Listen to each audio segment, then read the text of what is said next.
I've played a lot of Tekken 7. Not to the level of some players, but I have played a lot. I also like to spend a lot of time thinking about game design, and after spending so much time with Tekken and ruminating over its design, I'm here to tell you that this man is a genius, and Tekken 7 is a meta masterpiece. Every single aspect of Tekken is thoughtfully and intentionally designed to complement the human condition. Think about it. It provides the bare minimum of modes or tutorials, forcing you to sink or swim within the core gameplay loop only. This also helped foster the creation of many communities for players to share this information, such as on YouTube, Twitter, and Discord. Harada also made the genius decision to implement a slow UI, absolutely no anti-cheat, and terrible, inconsistent netcode, because, as an auteur, he knew that true Tekken fans loved challenge. Sorry, I can't keep this bit up. Tekken 7 is a load of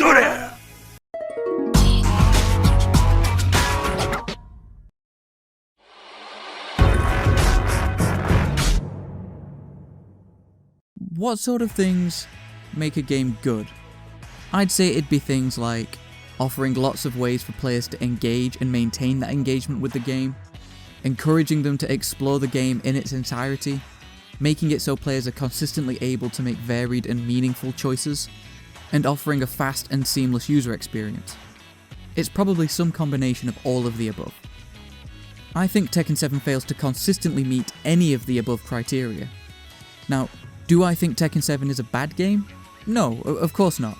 But for one of the most successful fighting game franchises around, it lacks the basic features and refinement found in many lower budget, less successful titles. And with Tekken being the one game I've spent the most time with in my life, I've found many interweaving issues that I have with the game. So today I want to outline everything I think Tekken 7 gets wrong and what it should change for its next release. But before I continue, I want to address something that will likely come up at some point. Some people are usually very quick to defend Namdai Banko's design choices, usually poo-pooing any complaint or suggestion with "It's too much work, don't ask. Katsushiro Harada-sama for sure." You may have already seen this behaviour yourself. They can be found reply-guying every single tweet Harada makes, acting like that shirt is the funniest thing they've ever seen. And they might disagree with everything in this video. And that's fair. I am just an exceedingly okay Tekken player, with a whole catalogue of videos doctored specifically to make me look really, really good at the game. However, it is my video, and my fantasy version of Tekken. I could put Jeremy Corbyn in if I wanted to, but I am aware he'd be too OP. And given the success Tekken 7 has seen, I don't think it's beyond the realm of possibility that at least some of these features could find their way into the next release. That all being said, I am under no illusion that this video will lead to Harada wearing a different shirt. Now, in a vain attempt to make my rambling somewhat coherent, I've broken this video up into a few different categories. We'll start with the least controversial.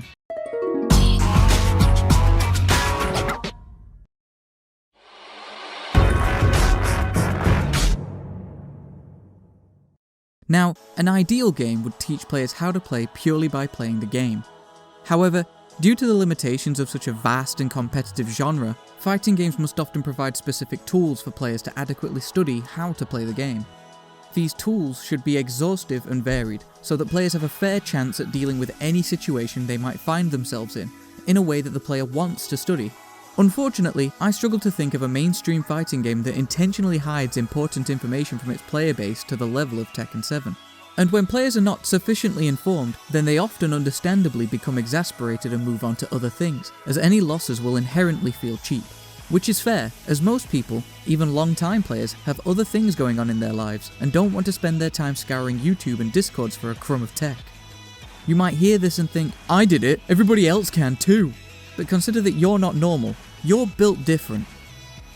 With the options available for players to study in Tekken, you'd be expected to either sit in training mode with the frame data, which was only made available in Season 3 for a charge, amidst much shitting and farting, or to study the punishments for a whopping 10 to 12 of the 50 characters' 100 plus moves. And you still wouldn't know Oki options, B&B combos, wall splat or slump options, wall break or floor break options. I mean, what the fuck is chickening even? In this interview, Harada stated, if the players could easily have access to such data within the game, it will allow players to uncover and find out the intricacies and details about the characters and their movesets much faster, which can lead to an impact on the game's lifespan, as well as alluding to it causing people to play in a flowchart manner. This is obviously wrong. Long-time and hardcore players have already been creating guides and collating this information for decades now, and yet, since taking the plunge to add frame data, people still play Tekken 7. What Harada is defending here is emergent game design, put simply, wanting players to stumble on Tekken the game. An example of this would be the Korean backdash. However, the internet has long since neutered this aspect of design in fighting games, making it both too easy to find and distribute to the hardcore base, while remaining inaccessible for the vast majority of players who, in turn, drop the game after getting stomped and move on. Which, you would probably agree, has a bigger impact on the game's lifespan. So why choose to make a chore out of finding this information, instead of making it fun and accessible, when doing so actively discourages new players from participating and learning long term, while also inhibiting experienced players from filling their knowledge gaps? So here are some of the changes I think Tekken needs to make when it comes to teaching players how to play. First and foremost, a full and exhaustive tutorial of every single concept and tech in the game. This, of course, presumes that the devs have a single clue what they're doing, as well as character-specific tutorials with things like game plan, tech traps, and thorough combo guides, while marking more complex or niche tutorials as intended for players of a certain rank or rating, so that new players aren't faced with a near-endless list of things they feel they need to learn before they even have their first match. The perfect example of this is Virtua Fighter 4 Evolution, which has the most in-depth and varied tutorial ever included in a fighting game, which covers concepts such as fuzzy guarding, throw breaking, character-specific Tekken combos, a full glossary, what to look for in certain situations, anything you can think of, this game teaches it. Go play VF4. Treat yourself. Tekken also recently added a stat feature that lets you and other players know your strengths. However, I think this isn't being used to its full potential. Perhaps it could identify your weakest stats and suggest tutorials to improve on them. This could go one step further and even include matchup-specific tutorials, including full strings with their mix-ups, tech traps to watch out for, and punishment training over an entire move list for characters that you tend to struggle against. An obvious change would be that the aforementioned frame data must be included as standard, with hitboxes, or tubes rather. This is almost universally agreed to be the absolute bare minimum for players to study a fighting game. Ideally without errors next time, right lads? Another killer change would be the Ghost or Shadow mode, one of Killer Instinct's killer features, which gives players the ability to record a match and be accurately emulated by an AI bot, with all of their mannerisms intact. This means players can go and practice against pro players, or even themselves to find their own weaknesses. Imagine being able to download a ghost of me or JDCR whenever you like, and go and practice with them in an offline environment. Another feature I would like to see stolen is the Take Control feature found in Guilty Gear XX Accent Core Plus R, which allows players at any point to take control of a match recording and drill options from those situations. And lastly, allow people to take control of the dummy in training mode online, which would obviously be an invaluable coaching tool. I really hope Nam Bam Thank You Ma'am sees this as something worth funding. Moving on to our next category.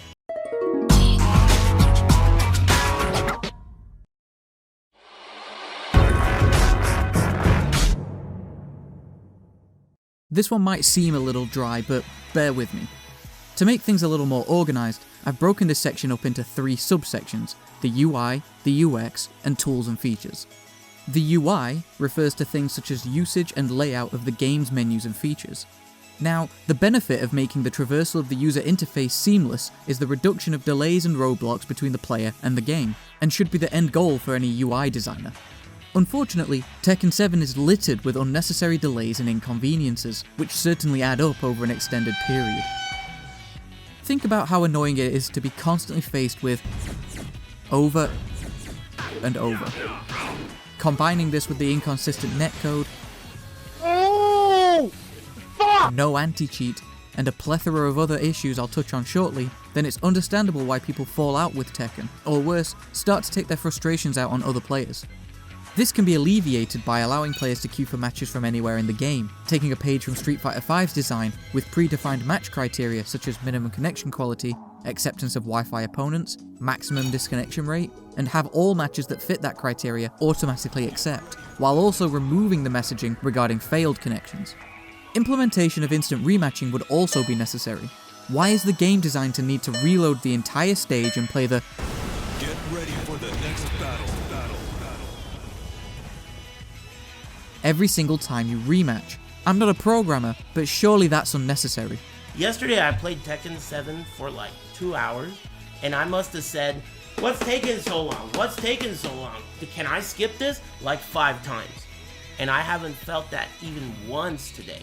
So, all these little things piling on top of each other, if you add the toxic Tekken community, it's a recipe for disaster.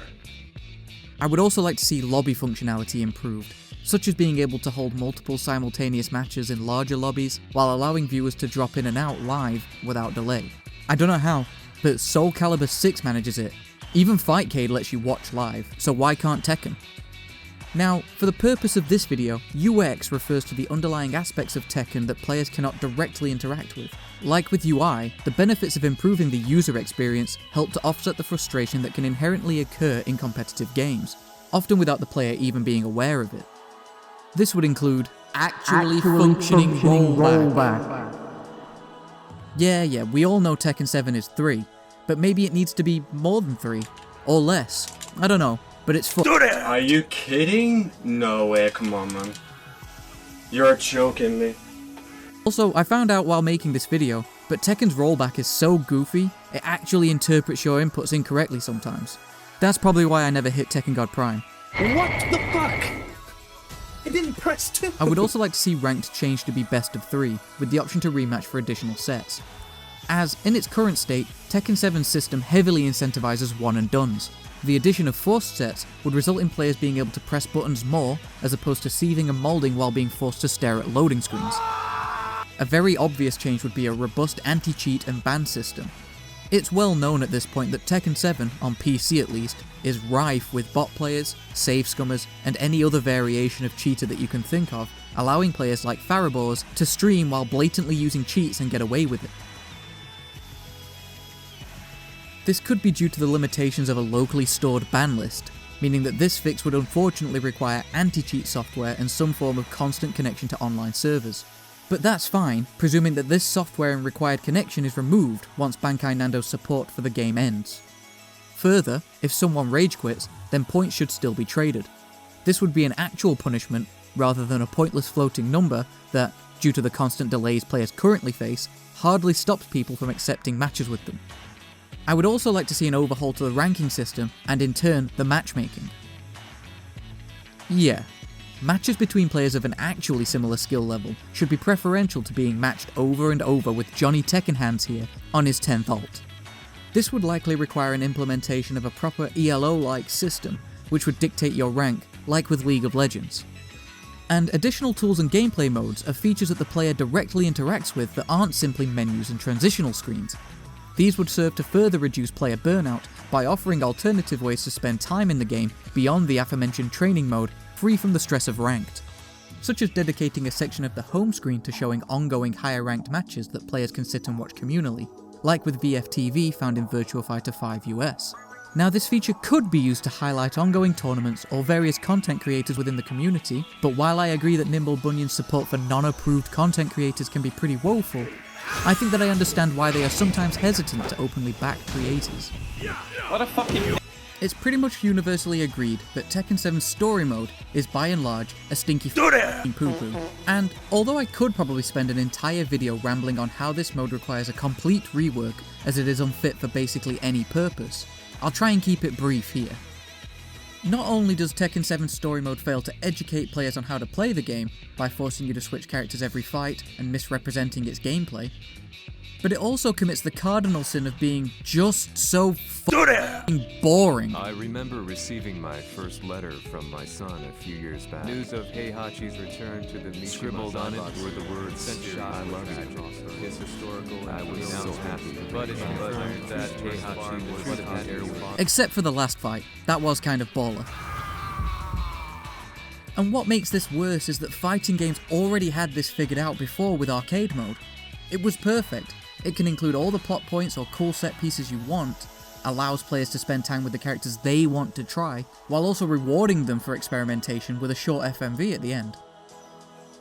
Customization should also be improved, the importance of which is evident in the thriving modding scene that exploded due to the distinct lack of bitchin' options people had to make their characters their own.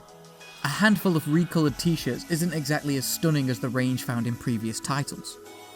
Other changes I'd like to see, but I don't want to spend all day talking about here, would be access to old seasons or patches, as well as the ability to play in lobbies with these patches, access to old titles in the series like with Tekken 5, also with the ability to lobby with friends, bring back modes like Tekken Ball, Tekken Force or Tekken Bowling but with online multiplayer, jukebox for PC, please, it's been over 4 years, crossplay, removal of the match recording cap with an option to export these matches into an accessible video file. I'd also like to see the option to choose sides outside of lobbies and training removed. This has directly made Tekken players worse at the game. And here's where I'm probably going to lose a lot of you.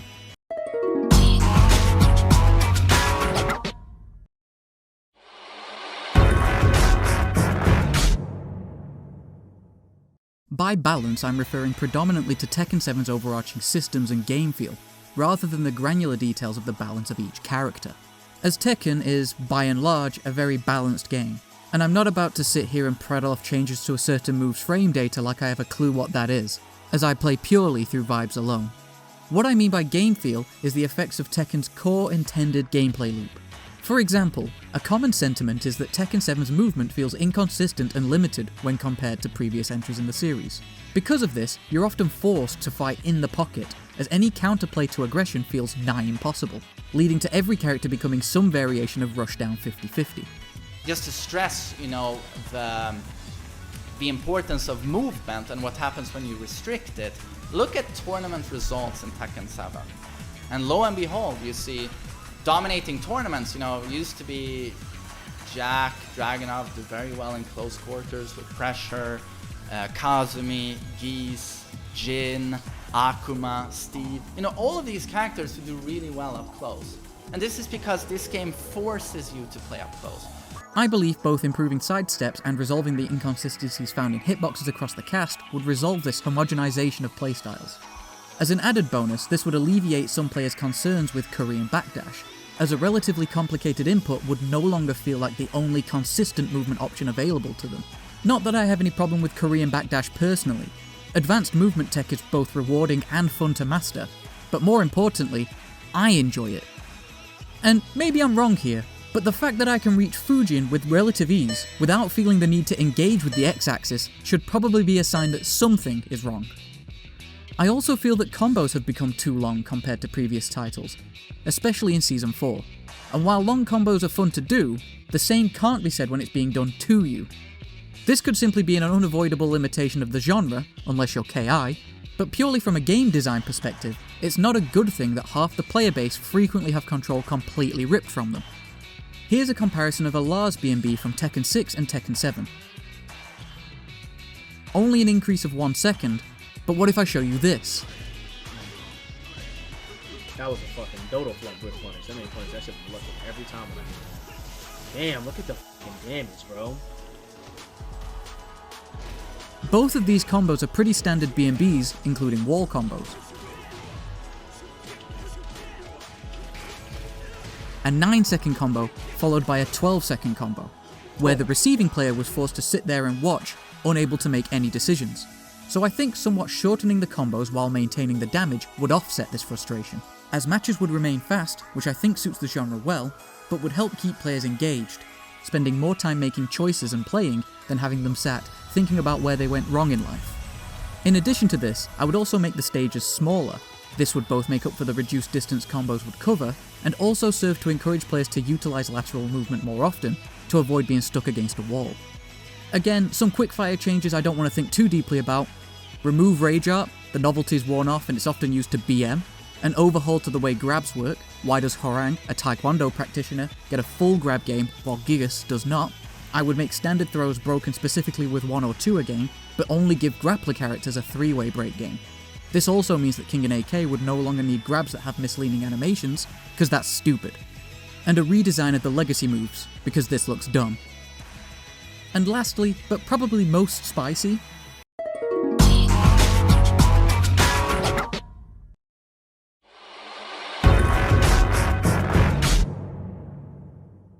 Bloat is an overabundance of content in a negative sense.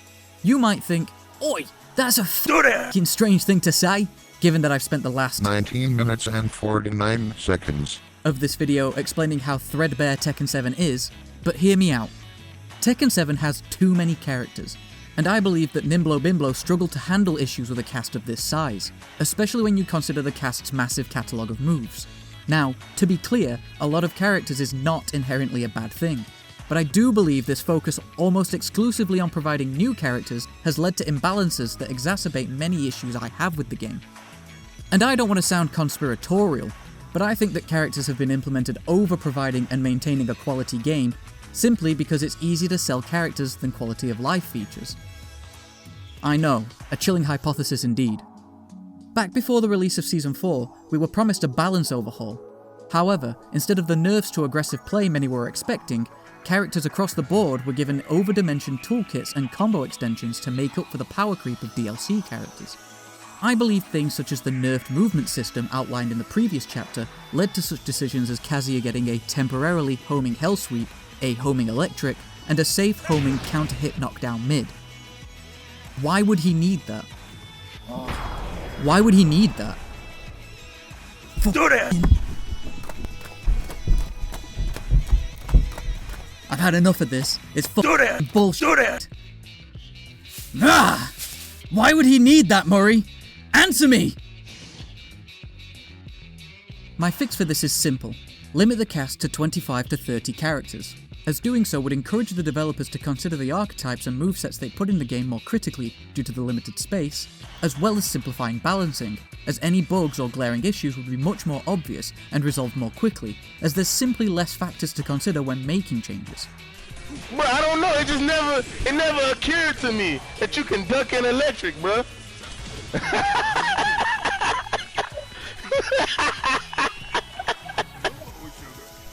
Oh my god. So with all of that being said, I want to show you all a survey I put together way back in February where I had 210 people, as many as I could get at the time, pick only 25 characters from the roster that they would keep, and I got loads of constructive feedback. Now, taking the survey results and fusing my objectively correct opinions, the perfect roster would look something like this. Look at this.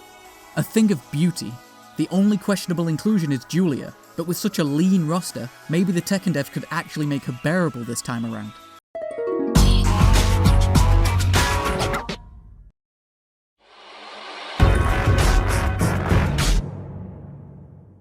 I think I've given a relatively thorough vertical slice of what I believe would make the perfect Tekken entry. With comprehensive, informative and flexible training tools, a robust range of features and quality of life improvements, revised system mechanics, and a tighter, all-killer, no-filler roster. All to support a more engaging, less formulaic gameplay loop, and to minimise the brain damage caused by exposure to ranked. I felt the need to write all this because unfortunately I have Stockholm Syndrome for this game. It's just I feel like I can fix it.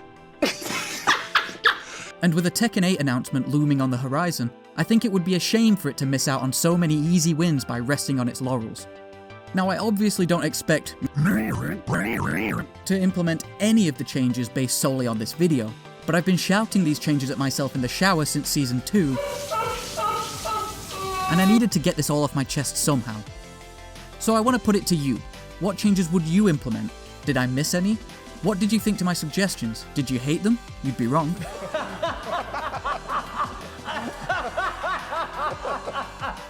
Let me know down below in the comments. I want to see people talking about this, and hopefully Tekken 8 will at least take some of our suggestions to heart. Play me out, Pat.